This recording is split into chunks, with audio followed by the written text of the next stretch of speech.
ऐसे लोग मेरे आगे पीछे घूमेंगे। जैसे ये कॉन्ट्रैक्ट साइन करेगी हमारी शिवानी सुपरस्टार बन जाएगी। सच कहें तो इंसान की कोई कीमत नहीं होती है, बल्कि कीमत तो उसके पैसे की होती है। वैसे तो नक्श को पार्टी में जाने के लिए बहुत देरी हो रही थी, लेकिन चित्रा के ऑर्डर को नक्श भला कैसे इग्नोर कर सकता था। तुरंत ही नक्श चित्रा के सामने जाकर खड़ा हो गया और चित्रा के बोलने का इंतजार करने लगा। हालांकि नक्श के अंदर एक गहरा बदलाव आ गया था और अब उसे किसी के भी ऑर्डर को पूरा करने या सुनने की कोई जरूरत नहीं थी। लेकिन नक्श अपने अंदर आए इस बदलाव की भनक भी चित्रा को नहीं लगने देना चाहता था। नक्श, तुम्हें याद है कुछ दिन पहले मैंने तुम्हारा अनिका का हॉस्पिटल में एक चेकअप करवाया था? उसकी रिपोर्ट्स आ गई है। अच्छा? और हर बार की तरह इस बार भी कुछ पता नहीं चल रहा है। तुम दोनों के बॉडी में कोई दिक्कत नहीं है। तो अब मुझे तुम एक सच सच बताओ कि क्या तुम्हारी फैमिली में किसी को कोई दिक्कत है या तुम्हारे खानदान में किसी के बॉडी में कुछ हो? तुम समझ रहे हो ना मैं क्या बोल रही हूँ? किसी को कोई जेनेटिक प्रॉब्लम? चित्रा की बात सुनकर नक्श का चेहरा शर्म से झुक गया। ऐसे कैसे चित्रा उसके परिवार वालों पर बेवजह शक कर सकती थी। लेकिन अपने गुस्से को संभालते हुए नक्श ने शालीन अंदाज में कहा, नहीं माँ, ऐसा कुछ नहीं है। मेरे परिवार में किसी को कोई जेनेटिक डिसऑर्डर या कोई बीमारी नहीं है। अगर ऐसा होता तो मुझे तो पता होता ना, और ना ही मैंने ऐसा कुछ सुना है। नक्श ने पूरे विश्वास के साथ अपनी बात सामने रखी, लेकिन चित्रा ने उसकी बातों को इस तरह हवा में उड़ाया जैसे मानो वो झूठ बोल रहा हो। ठीक है, तो एक काम करो, तुम अपने माँ बाप को लेकर हॉस्पिटल जाओ और उनकी चेकअप कराओ। फुल बॉडी की करवाना। जो भी खर्चा होगा वो मैं दे दूंगी। क्या है ना, ऐसे सारे मामले में ना ढिलाई नहीं बरतनी चाहिए। चित्रा के बोलने के अंदाज से ऐसा लगा जैसे मानो सच में नक्श के माँ बाप को कोई बहुत बड़ी बीमारी हो। इस बारे में नक्श के पास कहने के लिए कुछ नहीं था, और अगर वो कहता भी तो क्या कहता। कुछ देर तक उन दोनों के बीच खामोशी बनी रही। नहीं, जब उन्हें कोई बीमारी नहीं है तो उनके चेकअप की भी कोई जरूरत नहीं है। नहीं, मेरा कहने का मतलब यह है कि मैं नहीं चाहता कि खामखा आप भी अपने पैसे को बेफजूली वेस्ट करें। और आप ही सोचिए ना, मेरे माँ बाप का इस उम्र में अस्पताल जाना कहाँ की समझदारी है। ओह, तुम ज्यादा होशियार मत बनो। जितना कहा गया है उतना ही करो। तुम तो ऐसे कह रहे हो जैसे कि उनको हॉस्पिटल में कोई खा जाएगा। अरे भाई, इतने बड़े हॉस्पिटल में चेकअप कराना उनके किस्मत की बात है, समझे? और वैसे भी उनके लिए अच्छा ही रहेगा। वैसे मुझे भी एक काम है, अनिका आएगी तो हमें एक गैदरिंग के लिए जाना है। अच्छे से तैयार हो जाना। वहां मुझे किसी से कोई एक बात भी नहीं सुननी पड़े। हाँ, जहां होशियारी दिखानी चाहिए वहां तो दिखाता नहीं। बड़ा आया मुझे सिखाने। नक्श को समझ नहीं आ रहा था कि जब उसकी और अनिका दोनों की ही बॉडी में कोई फॉल्ट नहीं है तो इस बार भी प्रोसेस फेल क्यों हो गया। पिछले 1.5 सालों से लगातार नक्श और अनिका आईवीएफ के जरिए टेस्ट ट्यूब बेबी करने का ट्राई कर रहे हैं, लेकिन हर बार उनका प्रोसेस फेल हो जाता है। इस बार भी रिजल्ट्स फेल आए। नक्श को समझ नहीं आ रहा था कि अब करे तो क्या करे। ऐसे में क्या चित्रा का उसके परिवार वालों पर बेबुनियाद आरोप लगाना सही है? क्या जेनेटिक डिसऑर्डर की वजह से भी ऐसा कुछ होता है? लेकिन असल बात तो ये थी कि अनिका उसे अपने आसपास भी भटकने नहीं देती थी। 2 सालों में शायद ही नक्श उसके पास भी कभी बैठा हो। शादी को इतना वक्त हो गया था, लेकिन उसके परिवार वालों को अभी भी अनिका से कोई खुशखबरी सुनने नहीं मिली थी। अभी तक तो किसी ने भी चित्रा या अनिका से इस बारे में नहीं पूछा था, लेकिन टाइम निकलने के साथ साथ लोगों का शक बढ़ता जा रहा था, और यही वजह थी कि इतना सब खेल खेलने की जरूरत पड़ी। चित्रा तो वहां से चली गई थी, लेकिन नक्श के दिमाग में अभी भी उसकी ही बातें चल रही थी। नक्श को समझ नहीं आ रहा था कि जब उसकी और अनिका दोनों की ही बॉडी में कोई फॉल्ट नहीं है तो इस बार भी प्रोसेस फेल क्यों हो गया। हालांकि डॉक्टर ने खुद चित्रा और अनिका से कहा था कि अगर वो नॉर्मल प्रोसेस से बच्चा करने का ट्राई करे तो बिना किसी परेशानी के वो सक्सेसफुल हो सकते हैं। लेकिन अनिका नक्श को अपने लायक नहीं समझती थी। और ये बिल्कुल भी नहीं चाहती थी कि नक्श उसे टच भी करे। भला अब इसमें गलती नक्श की कैसे हुई? लेकिन जब इस बार भी वो लोग सक्सेसफुल नहीं हो पाए तो बेचारे नक्श को आरोपी बना दिया गया। यहाँ तक कि चित्रा नक्श के परिवार वालों पर ही शक करने लगी। नक्श जानता था कि उसकी इसमें कोई भी गलती नहीं है, लेकिन वो मजबूर था। अनिका के पिताजी की इज्जत करने के नाते नक्श ने हमेशा खामोश रहना ही ठीक समझा था। नक्श ने डिसाइड किया कि उसे अभी के लिए इस टॉपिक को छोड़ देना चाहिए। अभी उसके सामने उसके पुराने क्लासमेट्स की रियूनियन पार्टी थी, जहां उसके सारे पुराने दोस्त आने वाले थे। कम से कम वहां जाकर उसे कुछ तो अच्छा फील होगा, और वहां जाने के लिए उसे एकदम नाइसली ड्रेस्ड होना जरूरी है। नक्श ने मुंह हाथ धोए और चकाचक कपड़े पहनकर घर से बाहर निकला। नक्श के पास अपनी खुद की कोई कार नहीं थी, ले देकर उसके पास अपना इलेक्ट्रिक स्कूटर था। अपने स्कूटर को कार समझकर नक्श सीधे होटल प्राइम स्टार की तरफ निकल पड़ा था।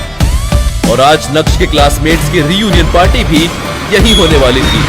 ब्लैक कलर का सूट पहने नक्श अपने पुराने स्कूटर पर होटल पहुंचा।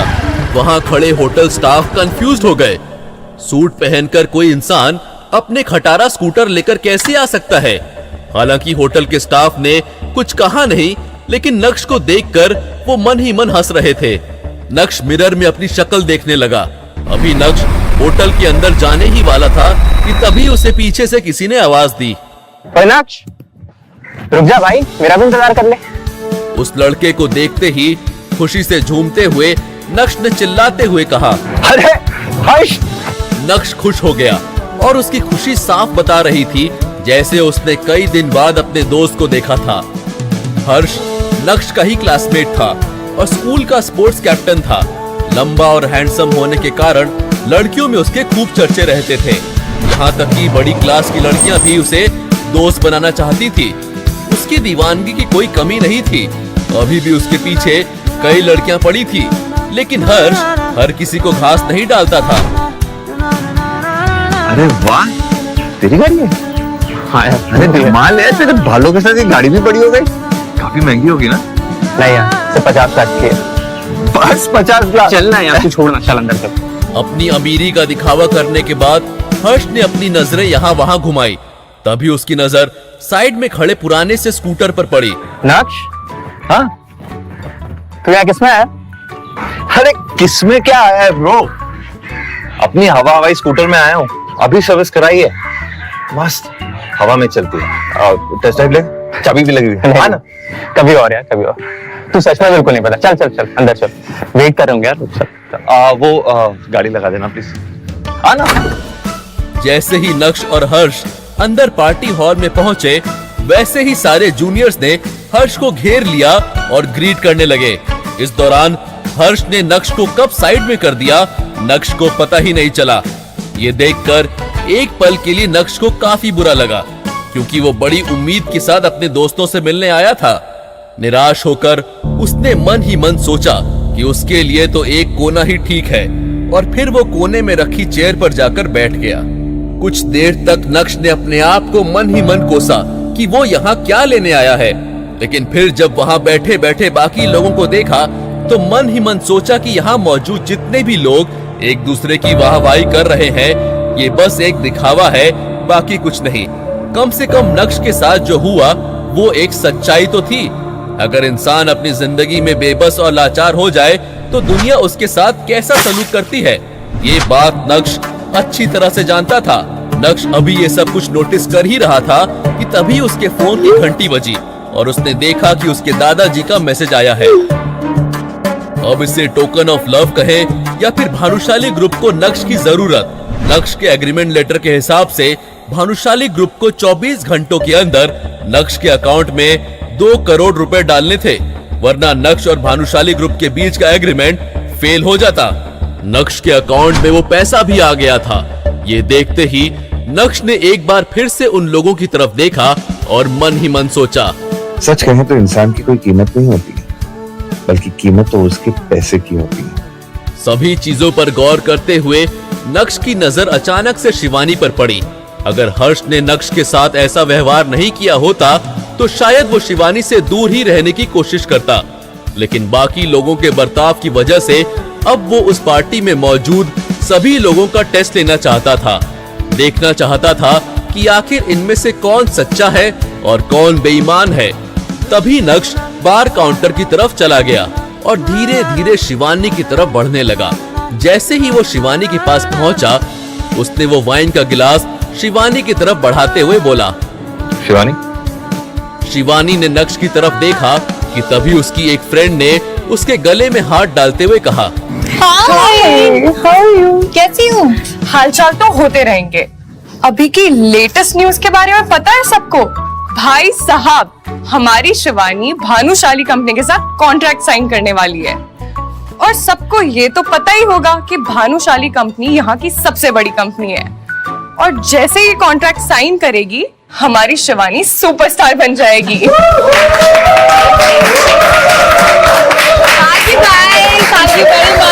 भानुशाली ग्रुप फिल्में भी प्रोड्यूस करते आए थे, न जाने कितनी हिट्स दे चुके थे। और अगर भानुशाली ग्रुप शिवानी को एज एन एक्टर मौका देने वाले हैं, तब तो इस बात में कोई दो राय नहीं कि शिवानी का फ्यूचर बड़ा ही ब्राइट होगा। सब लोगों को पता था कि शिवानी जहां जाने वाली है वो कोई छोटा प्लेटफॉर्म नहीं है। ऊपर से शिवानी की खूबसूरती और उसका टैलेंट देखने के बाद उसका स्टार बनना तो तय था। क्या शिवानी भानुशाली ग्रुप के साथ कॉन्ट्रैक्ट साइन करने वाली है? लेकिन उस कंपनी का होने वाला सीईओ तो उन्हीं के पास बैठा है।